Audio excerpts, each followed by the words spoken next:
दुर्गा स्वरूप ने ज्योति दिव्य नमः दुर्गा माता अपनी नैना माता वैष्णो माता चिंतपूर्णी माता का ध्यान करने और प्रतिमा इस ज्योति रूप में आकर के विराजमान हो रही है और इन्हें आशीर्वाद दीजिए। सर्वमंगल मांगल्ये शिवे नमस्तस्यै नमस्तस्यै नमस्तस्यै नमोनारायणाय पुष्पांजलि समर्पयामि। द्रव्य के साथ यहाँ स्नान करो।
जो दिव्य आत्मा हमारे बीच में से इस संसार को छोड़कर के परम धाम को चली गई है, किशन गिरी जी महाराज, उनके निमित्त हमने आज जो धर्म शांति भी लिखी है और गीता का जो पाठ है वह पूर्ण हो रहा है, उसके लिए आज हम सभी यहाँ पर उन्हें श्रद्धांजलि देने के लिए, अपने मन के भाव प्रकट करने के लिए यहाँ पर हम सभी एकत्रित हुए हैं। तो परम पिता परमात्मा से हम सभी यही प्रार्थना करते हैं कि जो दिव्य आत्मा हमारे बीच में से आपके धाम को चली गई है, उन्हें जरूर अपने चरणों में स्थान देना और हम सबको सद्बुद्धि प्रदान करना, अपने चरणों से लगाए रखना, ताकि हम लोग सनातन धर्म के जो कार्य हैं उन्हें हम करते रहें। तो परम पिता परमात्मा की कृपा से गीता का 18वें अध्याय का जो पाठ है अभी पूर्ण होने वाला है, फिर हम उनके लिए 2 मिनट के लिए मौन रखेंगे और फिर उसके तत्पश्चात ब्राह्मणों को भोजन होगा।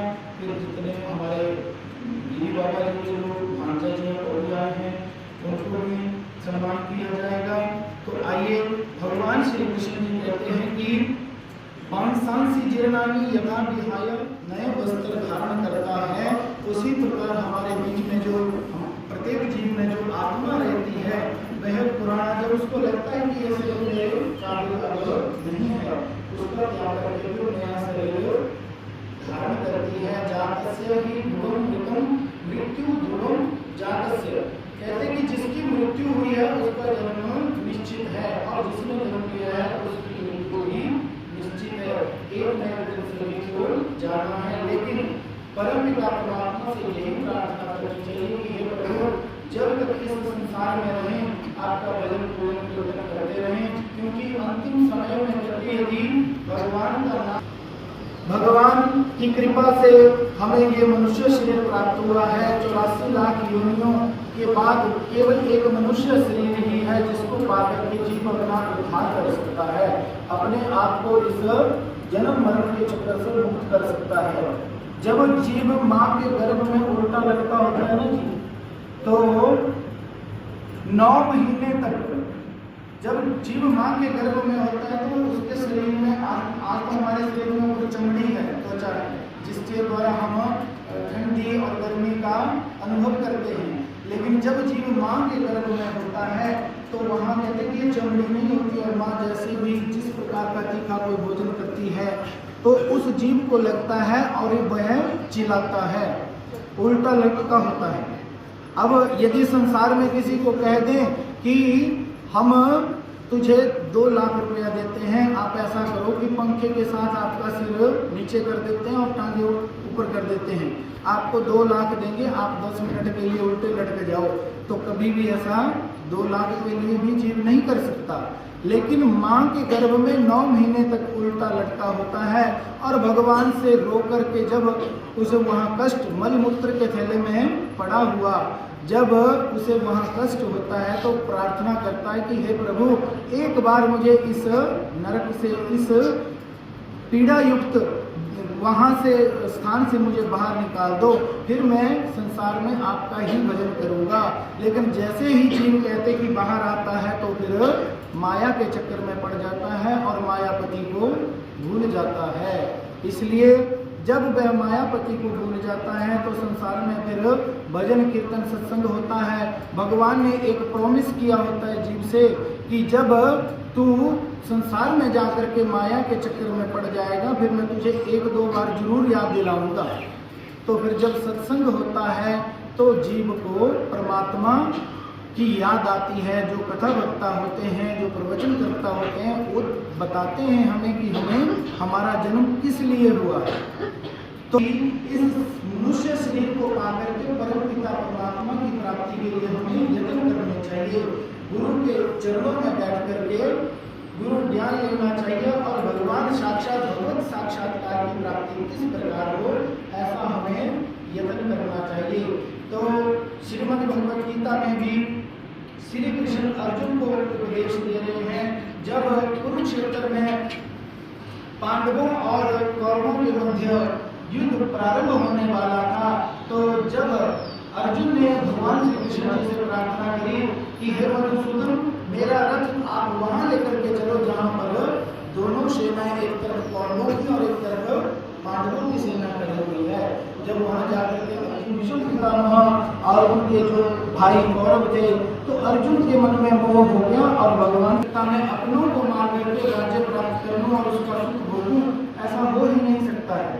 फिर भगवान श्री कृष्ण जी ने 18 अध्यायों में गीता का उपदेश किया और हमने फिर अर्जुन का मोह बंद हुआ और इसने युद्ध किया। भगवान श्री कृष्ण जी कहते हैं कि इन सबको जब विराट रूप का भगवान ने अर्जुन को दर्शन करवाया तो कहा कि तू ना मारने वाला है ना ये लोग मरने वाले हैं, तू केवल एक निमित्त मात्र है, इनको तो मैं पहले ही मार चुका हूँ।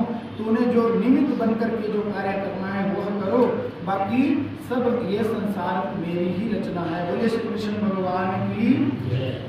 तो परमपिता परमात्मा अपने भक्तों के ऊपर कृपा करते हैं, करुणा करते हैं और जो दिव्य आत्मा हमारे बीच में नहीं है उनके लिए भी गीता का पाठ हुआ।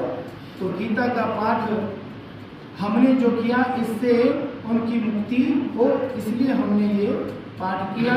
तो आइए गीता में भगवान श्री कृष्ण जी आगे कहते हैं, ब्रह्मभूतः प्रसन्नात्मा न सोचति न कांक्षति समः सर्वेषु भूतेषु मद भक्ति लभते परम। इस प्रकार जो दिव्य पद पर जो स्थित है वह तुरंत परम ब्रह्म का अनुभव करते हैं और पूर्णतया प्रसन्न हो जाता है।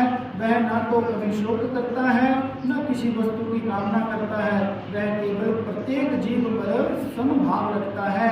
उस अवस्था में वह मेरी शुद्ध भक्ति को प्राप्त हो जाता है। कहते कि जिसके मन में कोई शंका नहीं है, जो किसी के प्रति द्वेष भावना, किसी के प्रति वैर नहीं रखता है, सबको एक समान समझता है, कहते जिसमें ऐसी अवस्था आ जाती है वो केवल मुझे प्राप्त कर देता है। भक्त्या मां भिजानाति यावान् करता है।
शांति ब्रह्मा शांति सर्वं शांति शांति शांति शांति शांतिर्भवतु।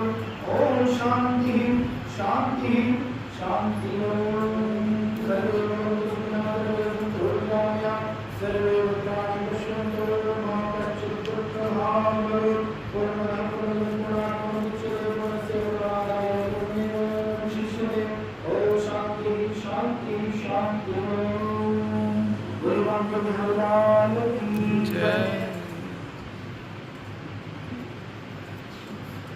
अब ब्राह्मण गुरु को और लक्ष्मी को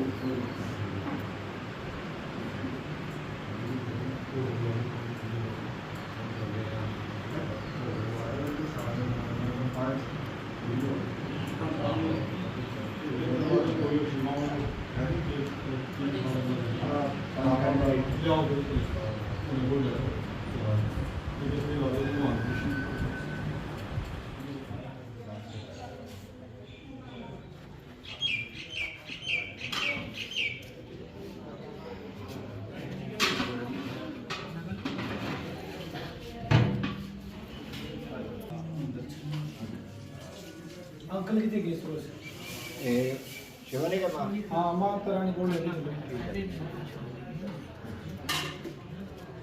अंकल जी।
नहीं 40 दिन बाद चकना है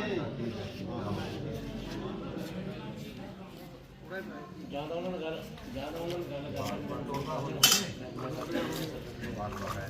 ऑटो जी हां जी मेरा बोलो पहले तो मुंडा नहीं ਜਿਹੜਾ ਉੱਥੇ ਰਹਿੰਦੇ ਆ ਬਜੀਕ ਦਾ ਪੂਰੇ ਪਰਦੀ ਦਾ ਯਾਰ ਆਟੋ ਬਣਾਵਾ ਚਾਹੁੰਦਾ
चलो हाथ जोड़ो सारे ओम शांति अंतरिक्षगं शांति पृथ्वी शांति आपा शांति रोषधयः शांति वनस्पतयः शांति विश्वे देवा शांति ब्रह्मा शांति सर्वगं शांति शांति देवा शांति सामा शांति रेति शांति भवतु नमः पार्वती पते हर हर महादेव जी सारा जोड़ो आप करो हरि हर बोल आदि चको बोलो हर जिंदगी चाली संगत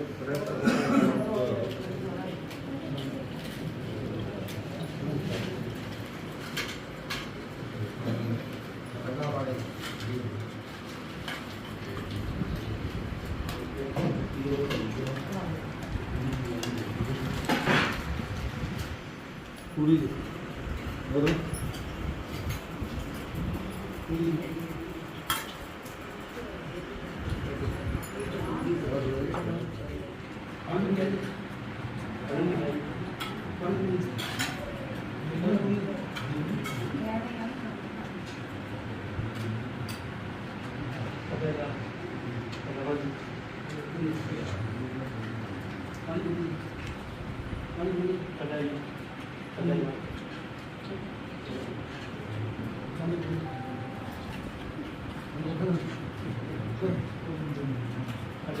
ਕਹਿੰਦਾ ਤੂੰ ਮੈਨੂੰ ਦੋਤਾ ਹੀ ਰਹਿਣ ਦੇ ਉਹਨੂੰ ਤੇਰੀਆਂ ਪੂਰੀਆਂ ਤਾਂ ਗਿਣਨੀਆਂ ਹੀ ਆ राम प्रसाद जी राम प्रसाद जी राम प्रसाद जी राम प्रसाद जी राम प्रसाद जी राम प्रसाद जी राम प्रसाद जी राम प्रसाद जी राम प्रसाद जी राम प्रसाद जी राम प्रसाद जी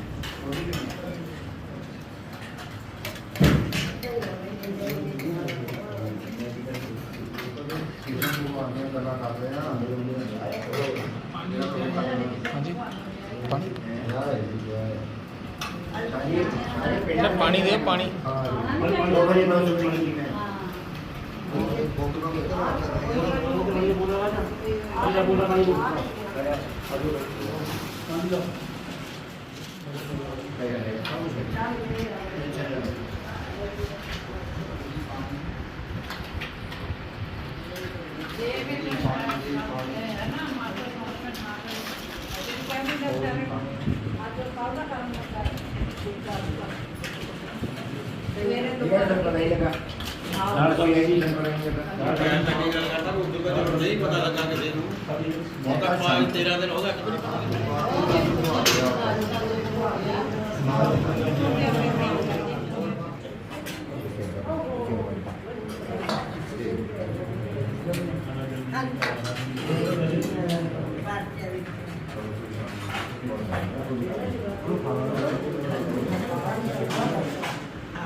जय। ओम मंगल सभी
हाँ